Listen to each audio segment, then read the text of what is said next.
Olá, como é que vocês estão? Tudo Boa bem? noite. Boa noite. Oi, Tuca. Já tá valendo. Já tá valendo. Já tá valendo. Nossa, vai vendo as pessoas entrarem ali. Como vocês podem ver, hoje a gente está num formato bastante diferente. Nós estamos aqui dentro da Enoteca São Vicente, da Liz Cereja, para fazer a transmissão. Presente. Essa moça linda que está aqui. Sem experiência alguma Mas que deu na tecnologia. Mas que deu muita risada com toda a parafernália que eu precisei trazer hoje para fazer essa transmissão. Câmera, tripé, um pouquinho de luz aqui, acolá. Não, deve ter uns 5 celulares colocando Tem uns 5 luz. celulares colocando luz aqui. E a parte mais legal, a Enoteca está funcionando normalmente. Se eu precisar sair, então não é pessoal. Inclusive, se ela precisar sair, não estranhe se a gente der um espacinho para ela, para a gente continuar depois. Mas a questão é essa, da gente poder ter um bate-papo aqui bastante informal com vocês, podendo falar realmente de comida e de pensar na comida além do prato. Para quem conhece já do primeiro episódio, Letícia Genesi. Oi, eu sou a Letícia, de São Paulo Saudável. E, bem, nós começamos eu vou estar aqui em todos os episódios, então vocês vão se acostumar com a minha cara. E a convidada de hoje, como nós falamos, é a Alice, da Enoteca. Tudo bom? A ideia de trazer a Alice começou porque quando a gente... Elas começam a fofocar, eu me Essa distraio. daqui, ó. Ok. Aqui é a câmera. Quando a gente começou o conceito do Comida Além do Prato, bem nessa semana eu me peguei lendo um texto da Liz no Instagram que falava sobre como a gente hoje em dia tem a mania de tirar a comida do contexto dela, tirar a comida do contexto tanto cultural quanto do contexto nutricional, né? Você inclui um alimento bom na sua dieta sem olhar a dieta como todo, ou então olha para um alimento sem pensar na origem dele, né? Fala mal do glúten sem entender de que trigo tá vindo aquele glúten. O que é o glúten? O que é o glúten? A gente iria até mais além, né? Do que é o glúten. Então... Você sabe o que é glúten? Primeira questão, você sabe o que é glúten? Falaremos sobre isso hoje. Falaremos sobre isso. Então, e assim, pra quem não conhece a Enoteca acho que é o restaurante que mais simbolizaria a comida além do prato, assim. Né? Quando outro dia alguém me perguntou qual o restaurante mais saudável, né? Porque a gente escolheu essa palavra para o site, qual o restaurante mais saudável, eu falaria que é a Enoteca, porque não tem como ficar mais saudável do que você saber exatamente de onde veio sua comida. Eu acho que esse é o conceito mais saudável que alguém pode ter. E dá pra ouvir bem? Eu não sei, queria que alguém falasse. Alguém puder responder se vocês estão escutando bem. Com certeza a iluminação hoje está diferente, porque a gente está na iluminação da Enoteca aqui, que é perfeito. Ai, Ótimo, obrigada. Ótimo. Você vê, você pergunta todo mundo. Só é rápido. Então a ideia é estar aqui na Enoteca, então óbvio que a imagem está um pouquinho diferente hoje, né? Está um pouco mais escuro, mas é para participar do clima, isso também. Mas tá mais intimista, a gente tá aqui tomando vinho. Olha lá, vinho, né? Então tudo isso tem um porquê de estar dessa forma aqui hoje. Então, pra gente começar, primeiro eu queria que a Alice contasse um pouco da história dela. Como é que é? Bom, vamos lá. Quem és tu? É o que eu sempre acordo de manhã pensando. Eu sempre falo pra todo mundo que eu era aquele tipo de menina que não brincava de boneca. Na verdade, eu pegava minhas bonecas e fazia elas no ambiente de cozinha. Então eu pegava panela, pegava terra, pegava as ervas da minha mãe e brincava de cozinhar. Então, desde pequenininha, eu sempre tive uma relação com a comida muito grande. Tanto de gostar de cozinhar, mesmo que fosse de brincadeira, como de comer. Eu sempre fui a criança gordinha que comia demais. E até hoje eu continuo sendo a criança gordinha, só que eu me controlo e sei o que comer, né? Ou pelo menos estudo um pouco para isso. Acho que a alimentação também é uma coisa que você não para de aprender e de estudar, né? Mesmo porque as diretrizes mudam, você muda, teu corpo muda, então é uma coisa em constante mudança. Só voltando. Como eu sempre fui uma pessoa muito ligada à alimentação, sempre gostei demais de comer, de preparar, de receber os amigos. Comecei a cozinhar por hobby quando eu tinha uns 13, 14 anos. Então eu começava a fazer algumas coisas na cozinha de casa. Sempre gostei muito desse conceito do que você está colocando para dentro do teu corpo. E por causa disso, quando eu resolvi fazer uma faculdade, eu fui acabar na nutrição, que querendo ou não, lá no auge, né, do final da década de 90, início de 2000, estava começando uma moda, né, de nutrição, de alimentação saudável, embora fosse muito diferente do que a gente conhece como alimentação saudável hoje. E eu, como sempre, fui um pouco nerd nessa questão de estudo de alimento, de gostar de saber, de gostar de comer, de gostar de cozinhar. Comecei a frequentar restaurante com 14 anos, né? Então, enfim, era uma coisa que fazia muito parte da minha vida. Eu fui para nutrição e foi uma bosta, porque foi uma das piores decepções da minha vida, porque eu achei que eu fosse encontrar uma faculdade que me desse base teórica, científica, de informação para uma alimentação saudável, e o que eu encontrei foi bem diferente disso. Principalmente porque a gente estava no auge de uma diretriz alimentar bem estranha, que hoje a gente já sabe que está totalmente equivocada. E assim, se 10% da minha turma hoje ainda continua no ramo de alimentação ou de nutrição, é muito. Então realmente foi um período um pouco negro. Eu acho que ainda continua, mesmo porque uma universidade, uma faculdade não é requisito para você realmente saber do que você está falando, né? É então, um início. Exatamente. Em qualquer área. Só que para mim foi muito bom. Querendo ou não, eu estava no centro de pesquisa, né, de nutrição e de etc. Por mais que eu não concordasse com as diretrizes do curso, que era a USP. De lá eu consegui aprender muita coisa, principalmente sozinha. Pela frustração que eu tive de achar que aquilo não dava conta do que eu realmente queria saber sobre a alimentação, da profundidade que eu queria dar, eu fui justamente para o outro lado. Então, junto com a faculdade de nutrição, eu comecei a fazer gastronomia. Então, por uns 3 anos, eu simplesmente não tive vida social nenhuma, né? Eu estudava nutrição à noite e fazia gastronomia de manhã. E foi na gastronomia, por incrível que pareça, que eu tive muito mais realização no quesito entender a sua comida. Porque você começa a aprender sobre os ingredientes, você começa a aprender sobre cultura alimentar, você começa a ficar mais próximo de preparações de alimento, e eu acho que isso é essencial, né? Eu acho que da mesma maneira que você tem cozinheiros muito bons e chefes de cozinha que não têm uma bagagem mínima nutricional, você também tem nutricionistas que não têm uma bagagem mínima de gastronomia. E eu acho que são duas coisas que se complementam demais. Seriam profissionais que deveriam estar muito mais ligados do que realmente são. E até hoje a gente vê como coisas totalmente distintas, né? Um prato saudável geralmente não é gostoso, um prato gostoso geralmente não é saudável. E por ser teimosa, eu acho que essa é a principal coisa que eu tento lutar.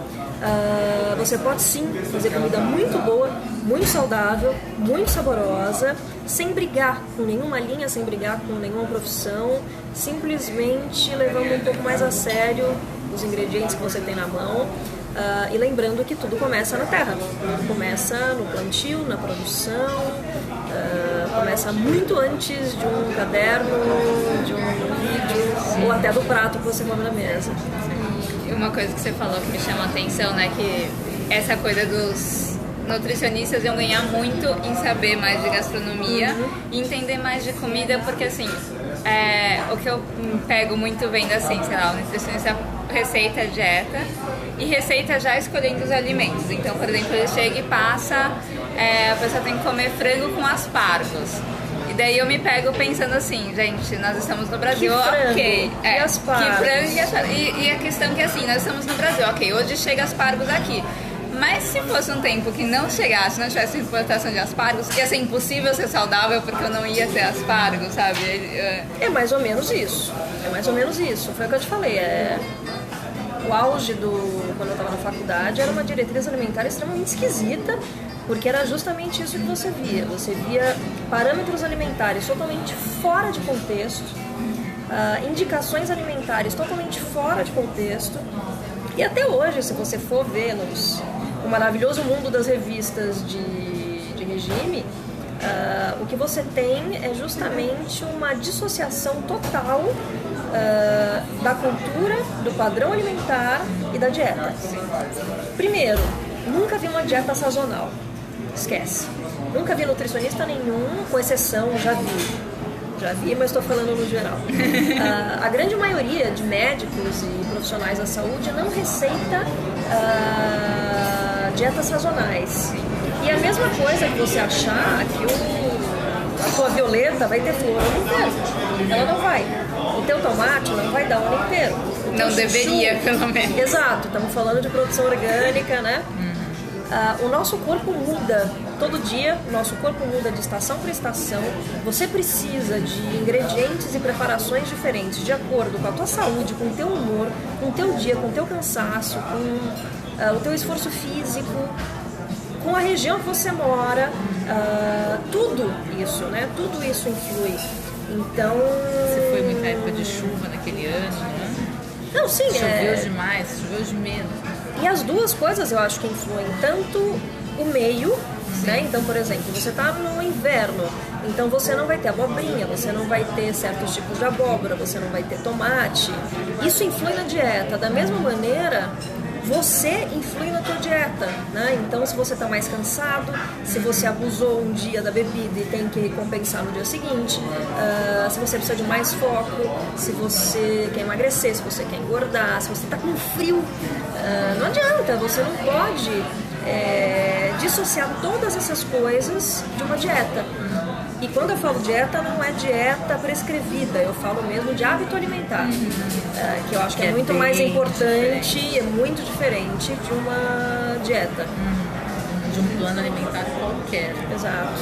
E pensando nisso, eu acho que conta pra quem não conhece o conceito da Enoteca, porque eu acho que com isso você vai conseguir, a gente vai conseguir contar pra eles também por que a importância que a gente dá pra sazonalidade e pra escolha do ingrediente.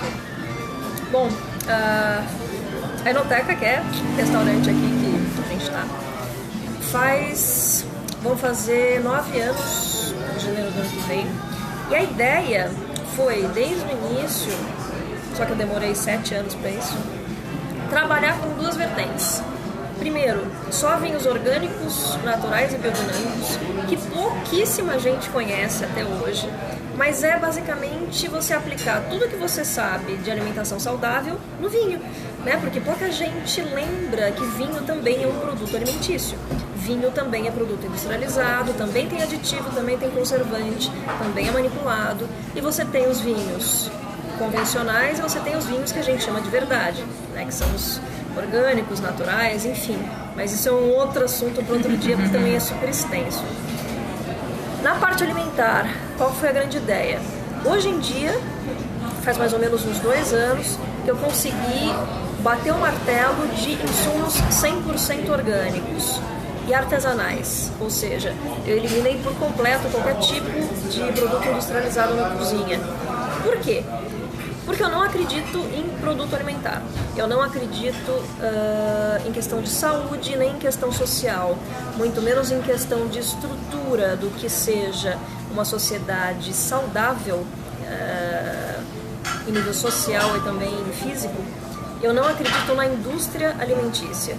Então eu acho que muito se perdeu da gente parar de plantar as coisas, da gente parar de ter a noção exata da sazonalidade, de saber de onde vêm as coisas, que o frango não vem da bandejinha, que o aspargo não vem do Brasil, ele viaja de avião para vir para cá, que as frutas secas que você come tem conservante, e muito. Para vir do outro lado do mundo.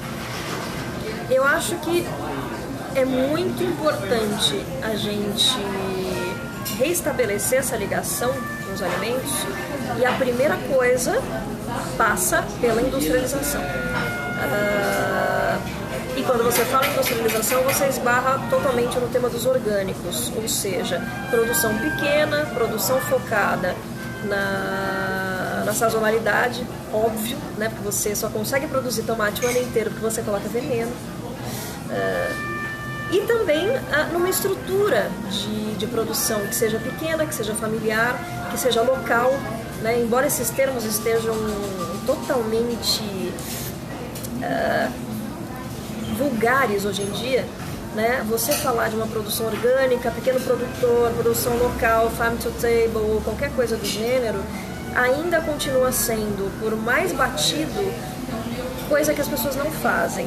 Então, qual foi a minha grande ideia, e que é dificílimo, principalmente num restaurante, que por si só já é um conceito não sustentável. Você ser realmente sustentável.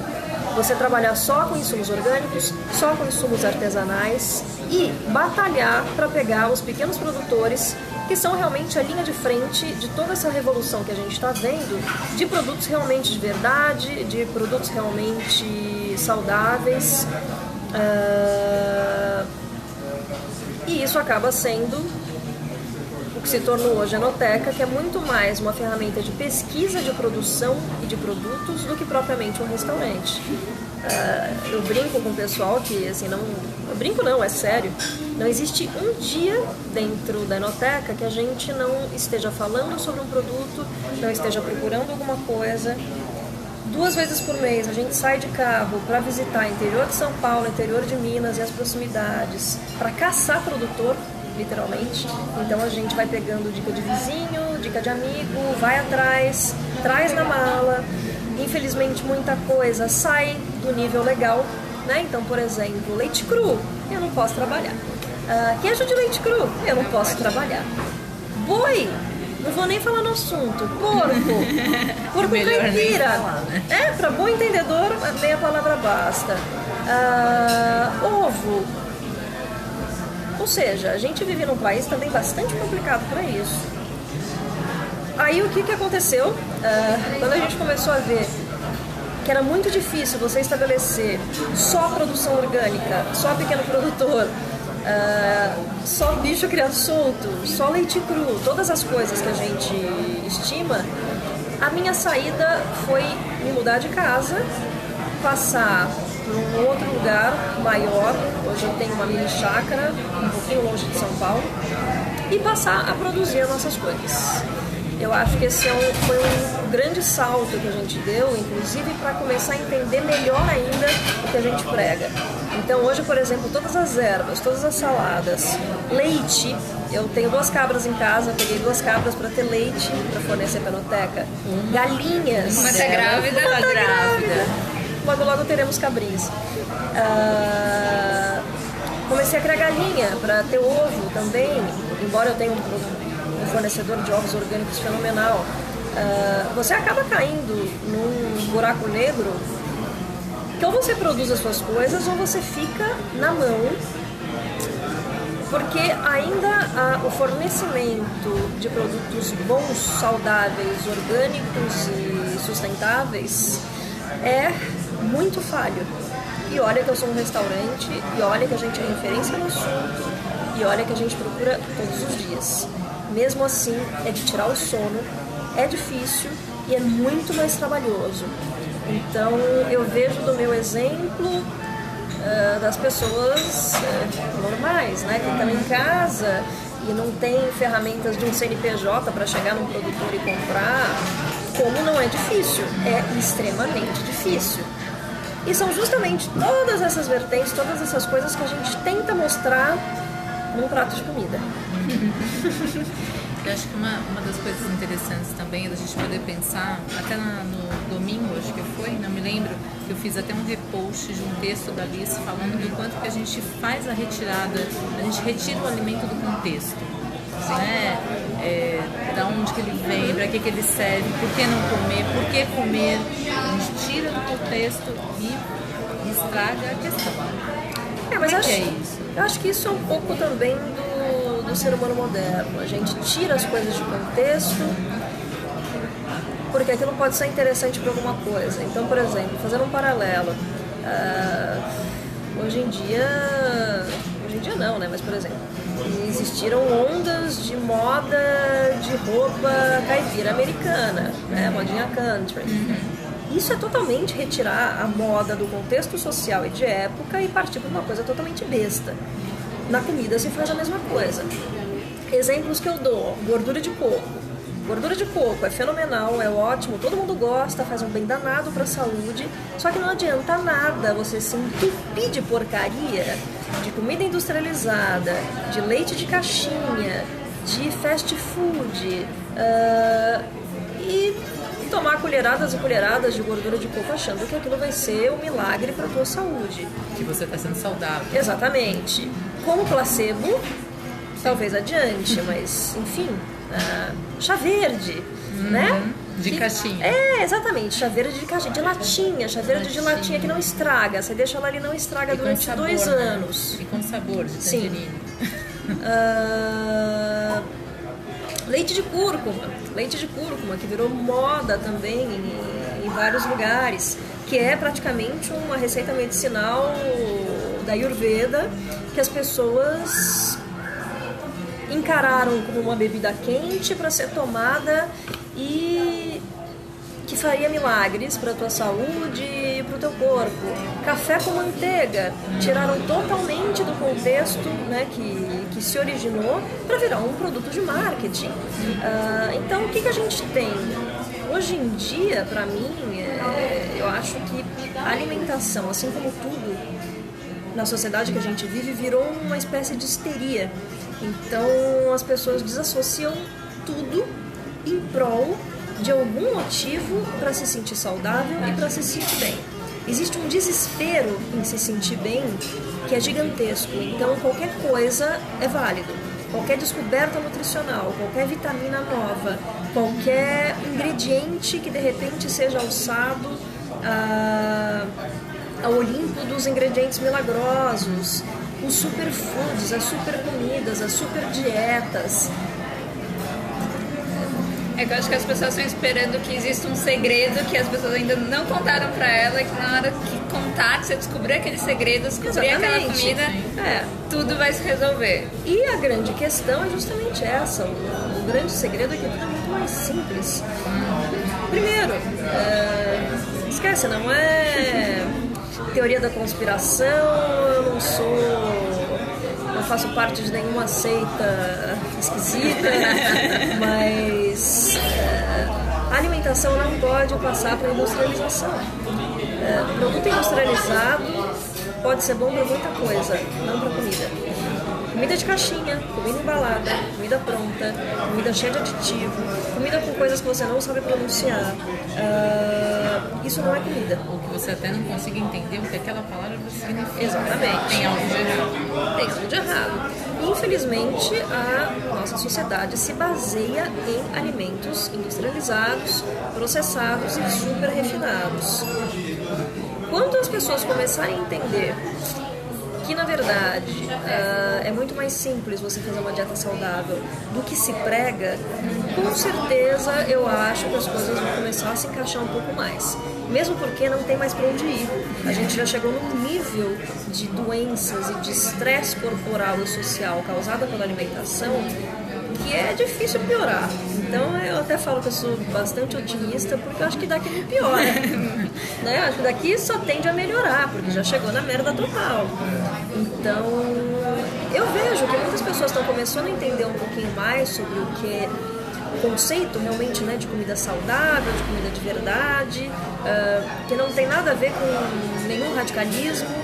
Respeito todas as diretrizes e as restrições alimentares. A gente brincou das tribos alimentares, das etnias alimentares. Okay. Sim, respeito todas, acho que todas têm o seu contexto, as suas vantagens, as suas desvantagens, mas se você basear a sua alimentação em produtos não industrializados, reduzir drasticamente a quantidade, principalmente de açúcar, consumir só animais que sejam realmente criados de maneira natural, com alimentação natural,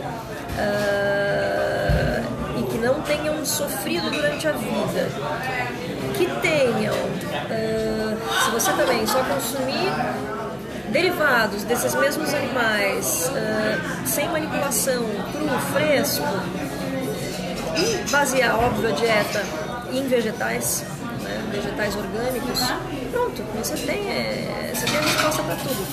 Não tem como dar errado. Não tem como dar errado. Não tem, você Não tem como tem dar errado. reversão de doenças, você tem prevenção de doenças. O que eu sempre falo também, que eu acho impressionante, que as pessoas ainda não entenderam, não existe cura por algum alimento. Não é essa a questão. Por mais que a gente fale, já tenha sido falado que o alimento é o remédio, eu não encaro o alimento como remédio, a não ser que você esteja doente. O grande lance é você não ficar doente. E para você não ficar doente, você tem que se alimentar direito. Então, assim, se você pega, por exemplo, todo o reino vegetal, qualquer planta, qualquer folha que você pegue, vai ter mineral, vai ter proteína, vai ter carboidrato, vai ter vitamina, vai ter um monte de enzima, vai ter uma lista desse tamanho de benefícios para a sua saúde, que simplesmente são porque são.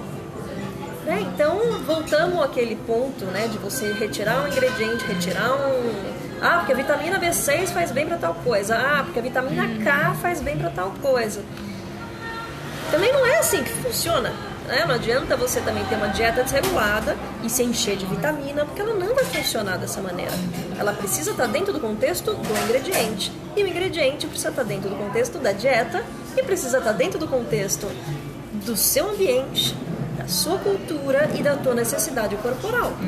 Então não adianta você achar que consumindo beta-caroteno você vai estar mais feliz. Você tem que consumir a cenoura que dá no terreno do teu vizinho e por isso você vai ser mais saudável. É totalmente diferente a visão.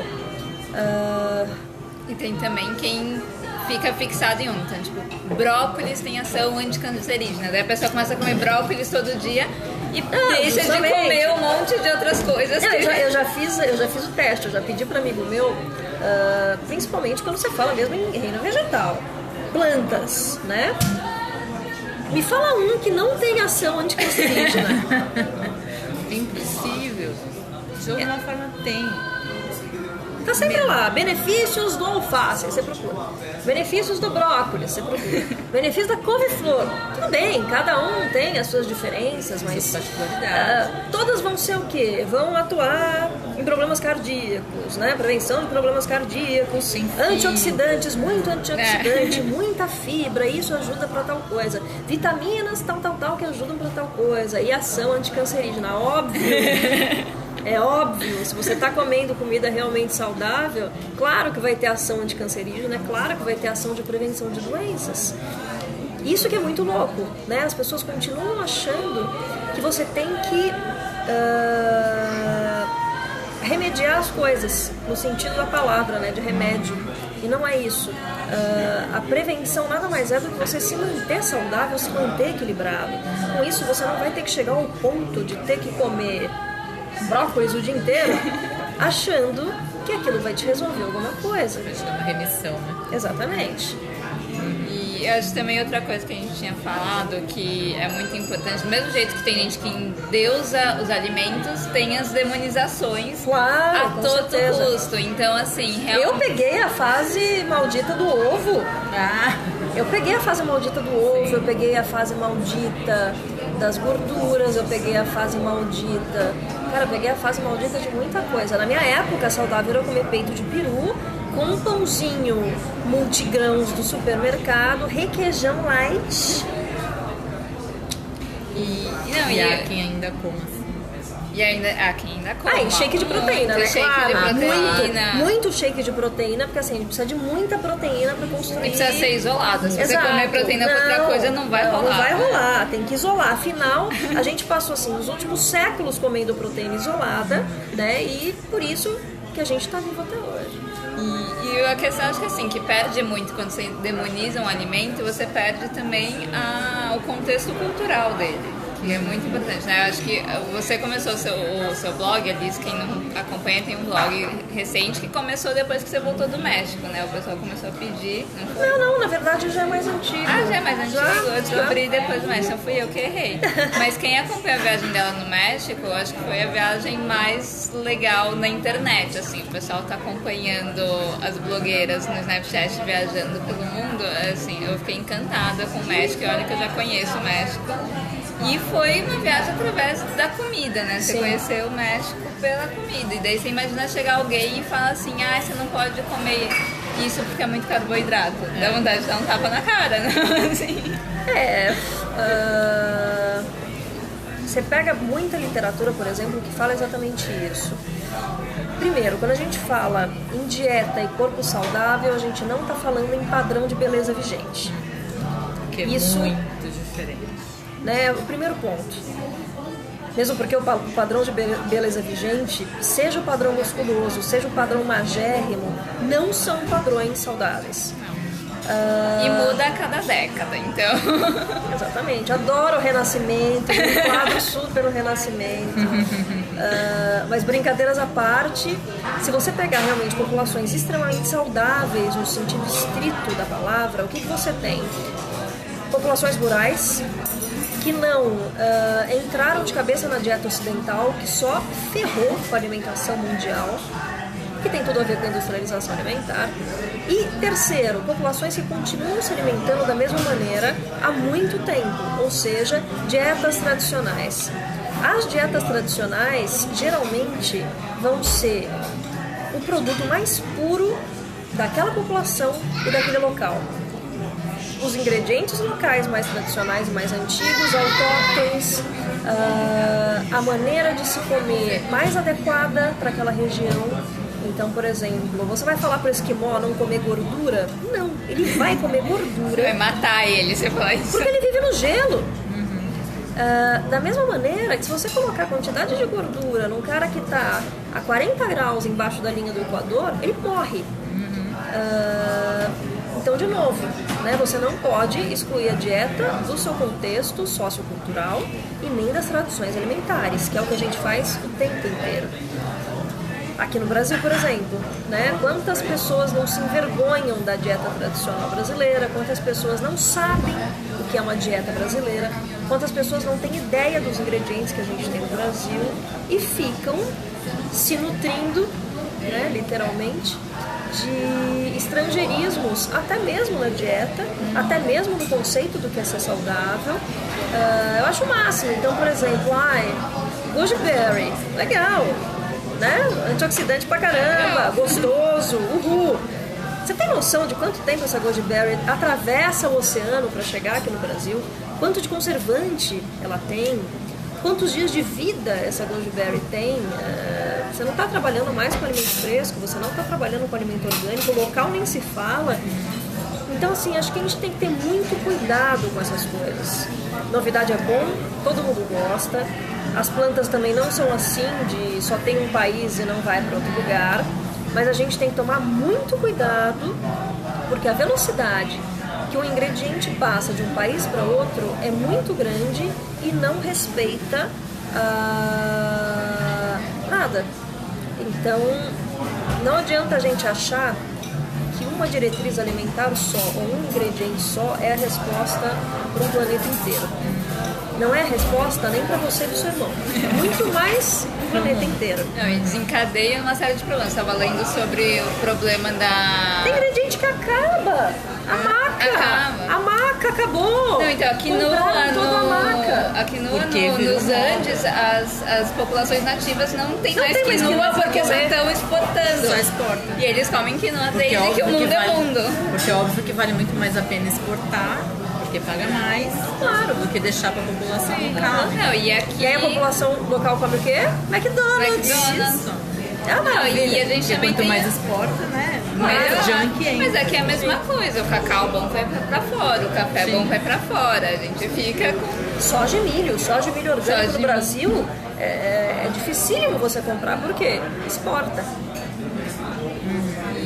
E também, assim, a gente pega... O que a gente pega nos alimentos locais, a gente pega de uma forma pasteurizada. Por exemplo, a mandioca. Hoje o pessoal come muita tapioca, mas assim...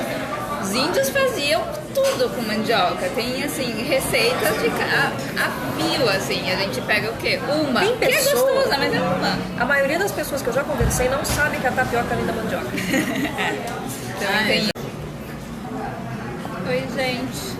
Falhas técnicas. Voltamos. Tivemos falhas técnicas. Caiu, mas voltamos. A gente não sabe onde parou, então a gente vai continuar. Até que tapioca. A gente falando da tapioca, é verdade. É que foi tão grotesco, né? Que até que até caiu. O Periscope ficou pasmo, que as pessoas não sabem que tapioca é mandioca. Mas é verdade. E só compra no mercado. Claro. Mas isso tudo, por exemplo, é óbvio. Se você for realmente fazer as suas coisas, o que é uma grande sacada também, então assim, você tá com vontade, come! Mas faz. Faz a massa da tua pizza, faz o pão, faz a tua tapioca, vai pesquisar.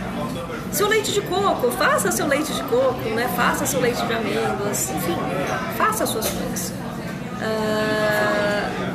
Tem pessoas que ficam realmente pasmas quando elas veem de onde vêm os ingredientes. Então, por exemplo, farinha de coco. Vem do coco! Meu Deus! Tapioca, vem da mandioca. Por aí vai. Esses são só exemplos um pouco mais estranhos, porque eu realmente já vi.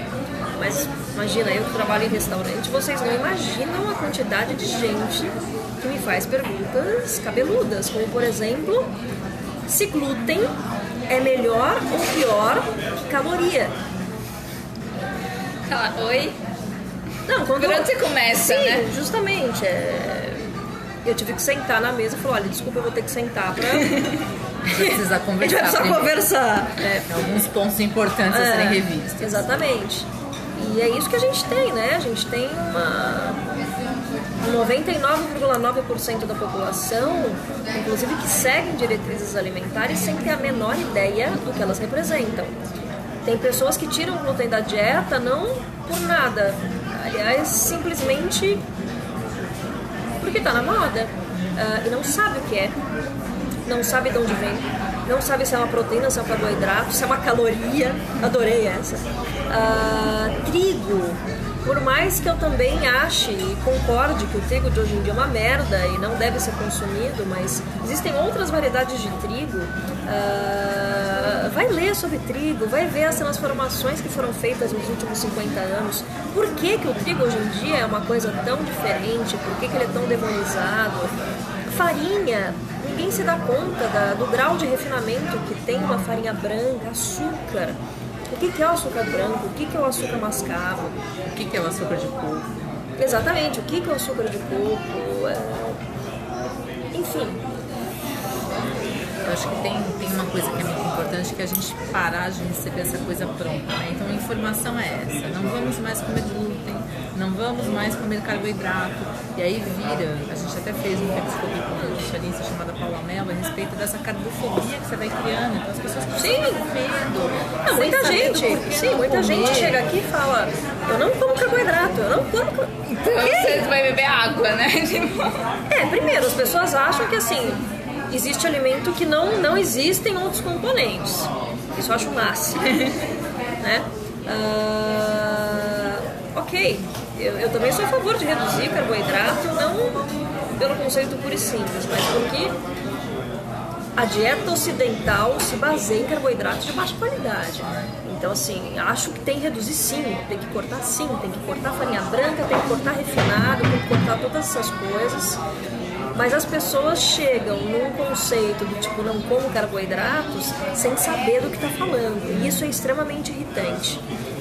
Só que a gente não pode, de novo, desassociar essa histeria alimentar de todo um contexto social por trás do momento que a gente está vivendo.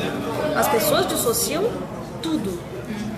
E a falta de informação e a falta de profundidade de informação alimentar se reflete na falta de profundidade de informação em tudo. A gente é a tal da geração que reposta sem ler, simplesmente porque achou que aquilo fosse interessante e achou que aquilo poderia dar algum resultado para outras pessoas que estivessem lendo. E por mais que isso seja cruel, isso é a mais absoluta verdade. Então, no mundo desse, né, de colocar pra frente coisas que você não se aprofunda, é muito fácil você criar legiões de zumbis, que é o que acontece hoje. As pessoas estão zumbizando em tudo. Zumbizando na alimentação, zumbizando nos exercícios, nas relações humanas, em tudo. E isso você só consegue reverter, se é que você consegue reverter, reestabelecendo algumas ligações muito importantes das pessoas, seja com o alimento, seja com ela mesma, seja com os familiares, seja com as tradições culturais, seja com a história, seja com os sentimentos, ou, por exemplo, reestabelecendo simples coisas como: você sabe quando você sente fome? Você sabe diferenciar o que é um alimento que você está comendo puramente pelo prazer e o que é um alimento realmente saudável? Existem perguntas que podem parecer bobas, mas na verdade não são. A gente perdeu a capacidade de entender o próprio corpo, perdeu a capacidade de interpretar alguns sinais, até fisiológicos, e isso é bastante grave. Um exemplo disso é quando a gente fala de fome e saciedade, por exemplo. Exatamente. Fome, saciedade, gula. E gula. As pessoas não têm mais noção Não do tem. que é fome. Eu recebo muitas pessoas no meu consultório, Liz, que me perguntam: mas como é que eu vou saber se eu tô com fome? Né? Como é que eu sei se eu tô assim, você tá na dúvida que você não tá. Quando você tá com fome, você tem noção absoluta. Eu costumo brincar que a gente aprende muito sobre fome e saciedade com crianças pequenas. Eu tenho um filho de 2 anos, todo mundo sabe disso. É muito interessante. Às vezes você dá, sei lá, um pão de queijo pra ele, sei lá, desse tamanho. Ele te devolve sobrando um dedo. Você fala, normalmente o que você diria? Come o resto. A gente é ensinado assim desde muito pequeno. E ele te devolve, ou seja, ele está mostrando o ponto da saciedade. Era pequeno, mas eu só precisava desse pedaço.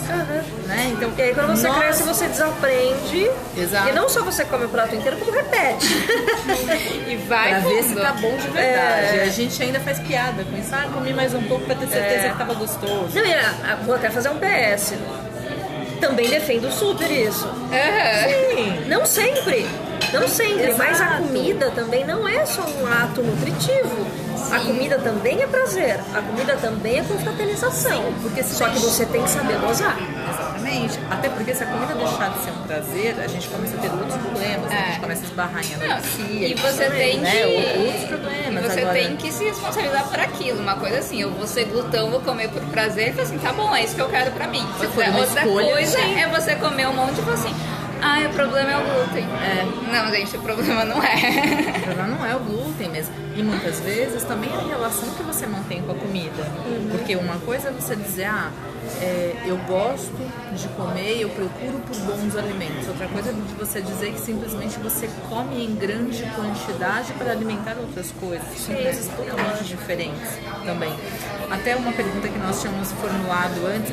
Pessoal que está fazendo pergunta, eu estou anotando aqui, tá? Então no final a gente repassa essas perguntas para a gente conseguir ter o assunto com um pouco mais de fluidez, tá? A gente tá vendo. Eu tô vendo. Quer dizer, eu não, ela tá, porque eu sou anotando, cega. está aqui. É que vocês não têm noção, tem uma luz aqui vindo que a gente não consegue ver nada. Tá? Não consegue enxergar. A gente vai ficar 2 dias sem ver nada depois dessa luz. Agora, como é que é lidar com essa relação que as pessoas têm com a comida aqui dentro do restaurante? Como é que é? É o que eu sempre falo, as pessoas não vão no restaurante para comer. As pessoas vão para resolver problemas pessoais, vão para se sentir bem, para desestressar depois do trabalho. O restaurante, no sentido primário da palavra, é um ambiente restaurador. E eu acho que isso a gente tem que ter muito na cabeça quando abre um restaurante. É inevitável que você lide com coisas que não são só fome. A pessoa está com fome, por mais brega que isso seja, ela está com fome de outra coisa. São poucas as pessoas realmente que saem para comer. Então o que a gente lida o tempo inteiro é com carências, com brigas, com pessoas que vêm para se sentir melhor do que chegaram. E você esbarra, obviamente, em toda essa zumbizada que encara o alimento como um objeto milagroso, ou então a última moda do momento, ou qualquer coisa que não seja simplesmente comida. A gente leva muito numa boa. Inclusive a gente tem uma abertura assim gigantesca para todas as restrições e preferências alimentares de todo mundo, né? Todas as tribos, etnias e enfim, hashtags, né, do mundo da alimentação. Sem, hashtag sem. Exato. Mas no fundo é muito gratificante, porque quando você começa realmente a fazer um trabalho de informação, educação alimentar, você vê realmente que parte das pessoas que têm algum tipo de preconceito, ou que são extremamente radicais, ou que são extremamente mal-humoradas em relação à comida, é falta de conhecimento. E eu não falo isso porque eu sou uma puta conhecedora, não é isso, mas é que as pessoas pararam de ir um pouquinho mais fundo no assunto. E isso que é muito, de novo, é muito gratificante. Por mais que às vezes irrite um pouco uma pessoa que chega pra você uma prepotência sobre o que é uma alimentação saudável, é gratificante porque você vê que tudo se resolve com uma boa conversa e uma boa dose de informação. Então, hoje a gente já tem um público, pessoas que simplesmente pararam de comer comida industrializada, pessoas que pararam de beber vinho convencional, muita gente se mudando para uma casa que tem uma horta. Isso é lindo. Aí é que a gente vê que o trabalho de formiguinha, de ficar lá batendo a cabeça na parede, muitas vezes sendo chamado de louco, funciona. Porque, enfim, é o que a gente está defendendo como verdade. Eu acho que também agora a gente tem uma necessidade de ir atrás da informação sobre o alimento que antes não tinha, porque o alimento era passado pra gente pela tradição familiar e era uma coisa que vinha naturalmente. A gente nunca antes teve a necessidade de parar e se perguntar, porque era algo que era ensinado em casa. Como você ensina seu filho a tomar banho, a lavar a mão, você ensinava a cozinhar, você ensinava as pessoas não sabem mais cozinhar. Não. E assim, eu também sempre falo, eu tiro um sarro, porque imagina, 15 anos atrás, quando eu comecei com a ideia de querer cozinhar, os comentários eram lindos, né? Então, por exemplo, você nunca vai ser uma mulher bem sucedida se você ficar na cozinha. Ou então, nossa, você podia ter arranjado um emprego mais chique. E até hoje, tem muita gente ainda que me olha quando eu falo que eu sou cozinheira e vê isso como uma coisa menor. Mas a função de cozinhar sempre foi vista como uma coisa menor, né? Tipo, quem sobra, quem tirou o palito mais curto. E como mais profissão, sim. Mas se você encarar no seu dia a dia, o posto da pessoa que cozinha sempre foi o principal da casa. Sim. Porque é óbvio, você alimentar as outras pessoas ainda continua sendo a coisa mais importante da vida. Então, eu acho que isso também as pessoas esqueceram muito. Esqueceram que o ato de alimentar as outras pessoas e se alimentar passa pela cozinha, passa por você entender os ingredientes, passa pela educação alimentar dentro e fora de casa. E hoje, de novo, você tem uma geração inteira que não só não sabe cozinhar, como não sabe de onde vem a comida. E as coisas só ficam mais graves. Por outro lado, também está ocorrendo um pequeno movimento das pessoas retornando à cozinha. Falar em cozinha, eu vou sair 2 minutinhos. Vai pra cozinha. Quer sair por aqui? Enquanto a Alice está na cozinha, vamos organizar aqui as perguntas de vocês. Alguém tem mais perguntas? A gente manda agora, a gente anota, daí quando ela volta a gente passa a responder as perguntas. Eu já anotei algumas aqui. Agora, acho que um dos pontos que é interessante, que a Alice estava falando agora, eu acho que tem também ocorrido o retorno das pessoas à cozinha, né? Eu sou prova viva, eu tirei, assim, foi minha resolução de ano novo aprender a cozinhar direito, porque nos últimos anos eu vinha, tipo, me virando na cozinha. Mas era aquela coisa, assim, sempre que alguém quisesse me dar comida ia ser melhor do que a minha. Daí agora eu defini, tipo, não, eu vou cozinhar. Se a minha não for tão boa quanto a da minha amiga que vai me trazer comida, paciência, eu vou comer a minha até que ela fique boa. Porque aprender a cozinhar melhor. E eu acho que também um outro ponto que é importante, do quanto que, por exemplo, para quem acredita em comida de verdade, eu acredito que tem muita gente aqui que segue esse conceito, automaticamente você também acaba sendo inevitável começar a conhecer um pouco mais sobre o alimento. Então, por exemplo, eu posso falar da minha experiência. Eu acredito em comida de verdade, mas hoje em dia eu tenho experienciado muito mais o que é uma comida orgânica, o que é um alimento orgânico. Um exemplo que eu vou dar para vocês aconteceu hoje, inclusive quem me segue no Snap viu. Eu não conhecia o que era taioba e semana passada a Letícia me trouxe uma sacola gigante de alimentos orgânicos do sítio da sua mãe, né? Do sítio dela. Eu nunca tinha visto o que era, nunca tinha visto taioba, já tinha ouvido falar. Me aventurei hoje, fui lá, fiz um peixe, um molho de tomate orgânico com taioba. Inclusive eu fiz uma marmita para Letícia e esqueci em casa, entregarei para ela amanhã. Então assim, e é gostoso e é bom. Então acho que a gente também tem que aprender a ir atrás da informação. Acho que para quem começa a repensar a própria comida, né, e a sua relação com a comida, eu acho que é inevitável começar também a pensar de onde vem esse alimento. Isso também faz diferença, né? Você entender que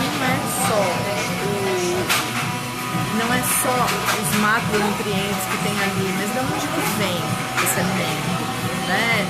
Sem nenhum radicalismo. Acho que esse é um dos pontos importantes. A Liz estava contando aqui para nós da experiência dela, né? Aonde ela conseguiu chegar num patamar aqui com o restaurante. E você viu que ela falou que ela demorou 7 anos. Então, assim, sabe, se ela demorou 7 anos, a gente também tem que ser generosos conosco e falar assim, ok, o que eu posso fazer hoje? Alguém comentou agora que orgânico não é acessível para a família comum brasileira. Verdade, a família comum brasileira ganha pouquíssimo e o preço das industrializadas, nem vou falar que o orgânico é mais caro, o preço do industrializado é mais barato porque recebe subsídios, recebe os incentivos para ser mais barato. E assim, alguém tinha pedido para comentar sobre a diferença de preços de coisas no supermercado e orgânicos. Eu faço um convite, vá no Instituto Chão, que fica se não me engano é Rua Harmonia, mas é só dar um Google, Instituto Chão. É um lugar que eles vendem orgânicos a preço de custo, ao preço que o produtor vendeu para eles. E com isso você consegue pensar quanto que o supermercado está ganhando em cima do selinho de orgânico. Porque lá tem o preço de custo e daí eles também colocam os preços dos gastos deles de manter o Instituto Chão. E se você quiser contribuir a mais, você pode contribuir. Então isso assim, mesmo se não queira comprar lá, é uma boa medida para saber o quanto custa de verdade e o quanto o supermercado está cobrando de você, porque são duas coisas diferentes. Sim, eu acho que automaticamente a gente tem que ir criando alternativas. Né? Não quer dizer que porque você começa a pensar um pouco mais a respeito da procedência do alimento, você só tenha que comer orgânico. Eu acho que não. O fato de você ir mudando a tua relação com o alimento, de ir pensando um pouco mais, não quer dizer que você tenha que fazer tudo de uma vez só, senão a gente cai no radicalismo também, só como orgânico. E senão dá um passo maior que as pernas. Exato. Né? O que cabe na sua rotina? Eu posso falar, por exemplo, para vocês da minha. Para minha rotina hoje não cabe comer só orgânico. Eu estava até conversando com a Letícia semana passada. Vou tentar encontrar um local que entregue na minha casa orgânico, porque para mim só vai funcionar assim. Se eu precisar me deslocar, não vai funcionar. Então, assim, é ir criando essas possibilidades também, sem o radicalismo. Eu acho que uma das coisas que mais tem atrapalhado, a Liz usou uma definição que eu gostei, dessa histeria com relação à alimentação que a gente tem. E ela está usando um conceito extremamente correto. Então, eu acho que a gente poder pensar a comida ali do nosso prato também significa a gente se dar conta de que, assim, por que a gente está colocando aquele alimento no nosso prato? De onde que vem aquele alimento? Então, a gente poder ter outras questões aí também envolvidas com o alimento. Às vezes eu fico muito preocupada quando eu percebo assim, muitas pessoas me procuram, não, porque eu tenho um comportamento compulsivo com a comida. E às vezes quando você começa a ver mais intimamente, nem é tanto assim. Às vezes é porque aquela pessoa simplesmente não está sabendo lidar com as emoções dela e está descontando na comida. Então, a comida não é vilã. E tem horas que parece que a comida entra nesse posicionamento de vilã. É uma coisa assim, é uma questão bem filosófica. A comida não é boa nem ruim, a comida é. Como você vai incluir ela na sua vida que vai enviesar. Eu acho que é bem a nossa relação com a comida que pode enviesar. Exatamente. Então, assim, você tem a chance de estão fazendo uma pergunta sobre jejum. Vamos deixar para um outro momento, a gente pode falar sobre jejum. Eu não tô sei anotando. se hoje a gente vai ter Acho que a gente tempo suficiente para isso. Acho que jejum é um assunto que bom, extenso. E é bom pra Vanessa explorar também com uma nutricionista. Sim. E alguém também falou de horta orgânica, fazer horta em casa, que é uma alternativa. Assim, eu conheço o pessoal da USP que estuda agricultura urbana, assim, um estudo muito legal. E é uma alternativa muito viável. E sim, não é só colocar uma terrinha e água. Então eu acho que isso é uma coisa que a gente pode falar de outra hora.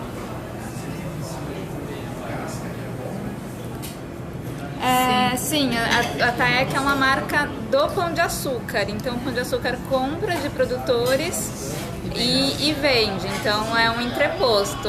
Com certeza, se você comprasse diretamente do produtor, seria mais barato. Então, assim, uma dica é ir atrás de feiras de produtores. Porque tem muita feira orgânica que não é de produtor, que é de feirante, que o feirante vende de outros produtores. A feira de Ibirapuera é uma feira de produtores, se não me engano tem só uma barraca de feirante, o resto todos são de produtores. A da Água Branca também é de produtor, o Instituto Chão é muito bom. Então assim, tem várias opções. Sim, tem diversas, tem até um aplicativo, agora eu esqueci o nome do aplicativo, mas tem um aplicativo que mostra todas as feiras de São Paulo. Eu prometo que eu reposto essa semana no São Paulo Saudável, então se seguir, acho que amanhã eu tento repostar, tá? E a Liz está voltando. É que eu vou levantar pra eles passar. Voltei. A Liz foi fazer a coisa que eu mais gosto agora na Nuteca, que é o cardápio de bebidas quentes. Afinal, tá frio, então a gente precisa comer coisas mais quentes. Né? Não, sério. Tem mais ponto? Matcha. Não, obrigada. Então, vamos lá. Acho que a gente pode entrar nas perguntas. Vamos lá. Não, eu tenho uma pergunta Eu não pra vi o que fazer no final. você falou. Tem uma pergunta que eu queria fazer. Pra você, especialmente, como é que você lida com a orgia gastronômica? Eu adoro uma orgia gastronômica. Eu sou movida com orgias gastronômicas. Não era brincadeira, eu continuo sendo a criança gordinha que adora comer. Só que hoje eu escolho os alimentos e não gosto mais de comer as coisas que não me fazem bem. Então eu realmente não como. Faz anos na minha vida que eu não tomo mais vinho convencional, eu não tomo bebidas que não sejam orgânicas, eu não como nada que seja industrializado, eu não como nenhum bicho de criação convencional, eu não tomo leite de caixinha, eu não tomo suco de caixinha, eu não tomo nada que seja plastificado ou embalado ou qualquer coisa que seja. Eu caí no extremo de fazer meu próprio leite condensado, de fazer os queijos, de comprar queijo só de quem eu conheço.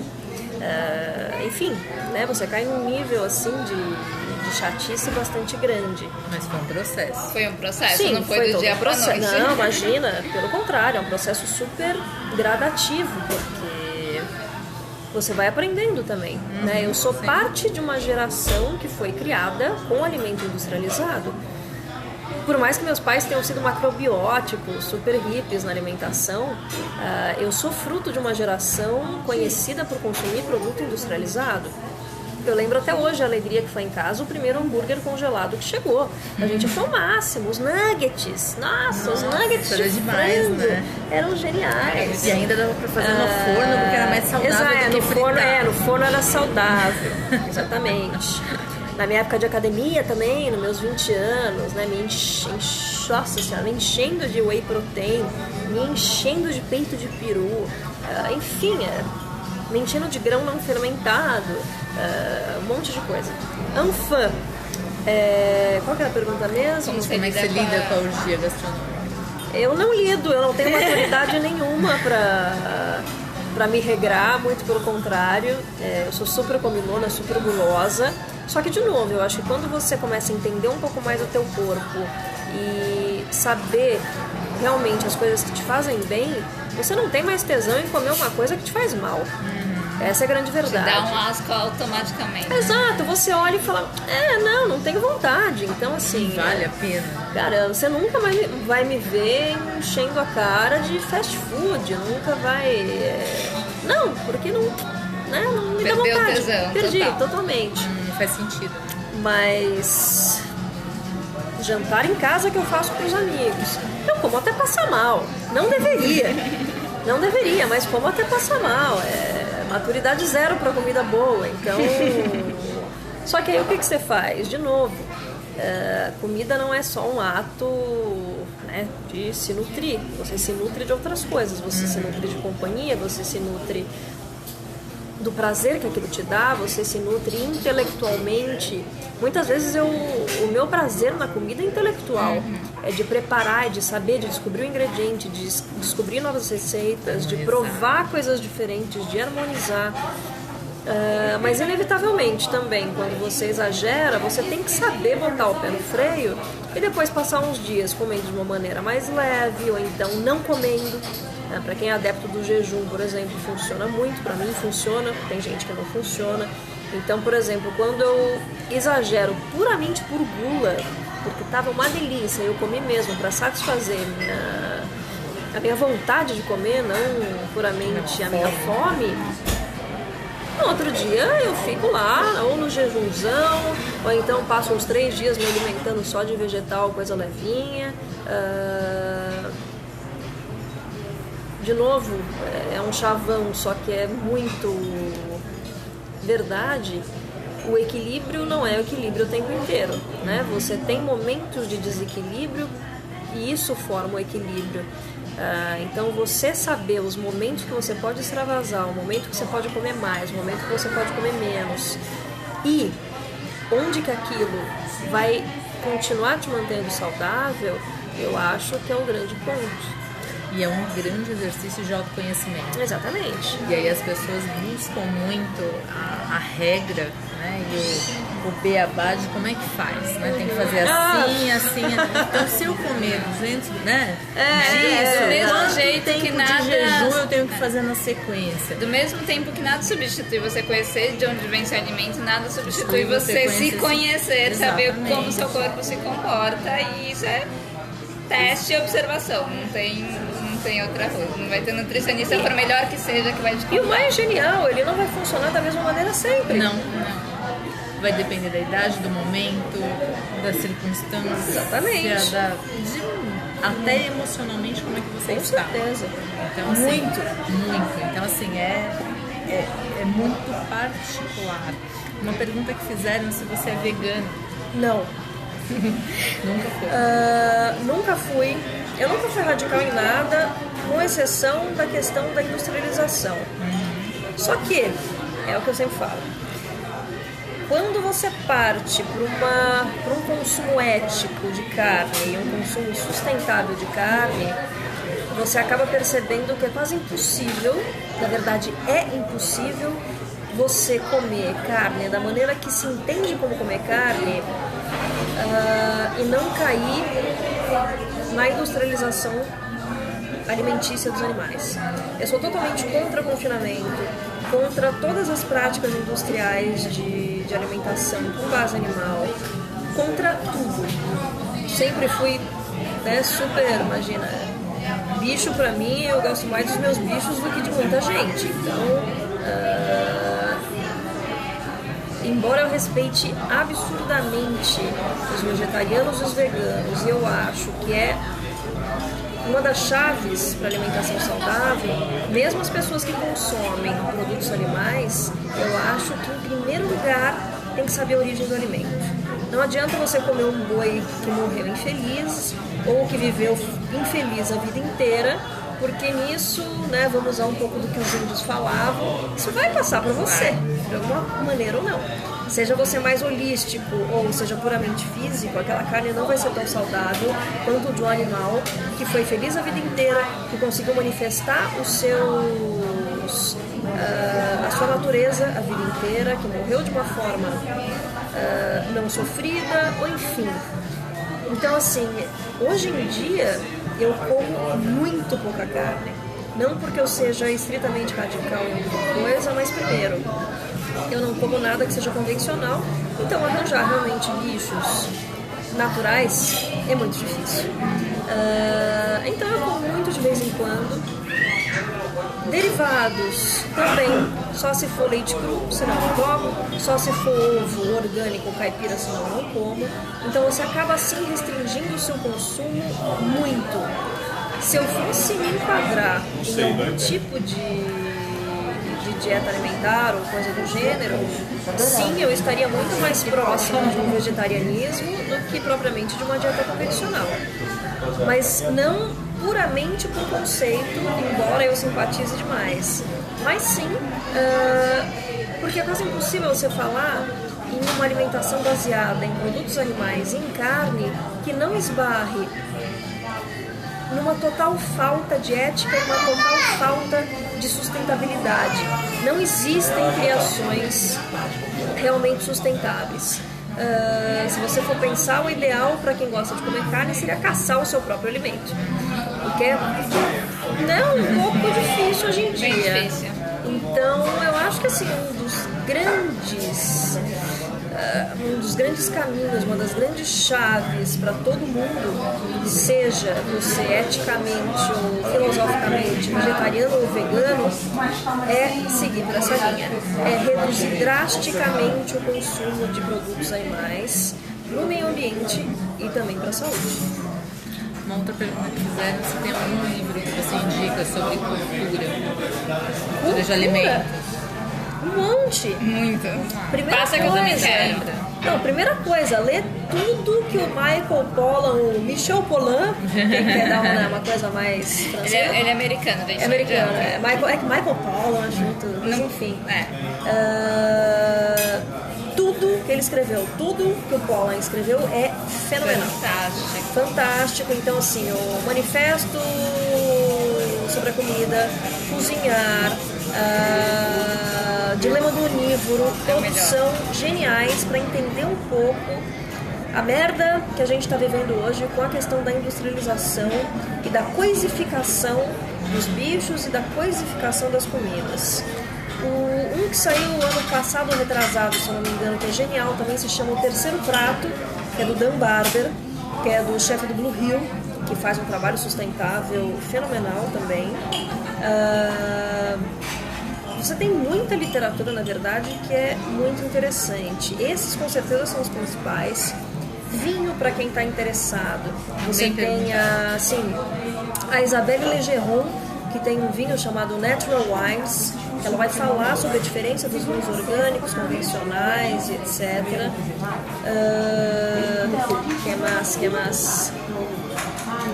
Gente, eu tô anotando, daí na hora a gente coloca na descrição quando subir pro YouTube a gente põe na descrição. Então se alguém perdeu, vai estar lá. E lógico, procurar os livros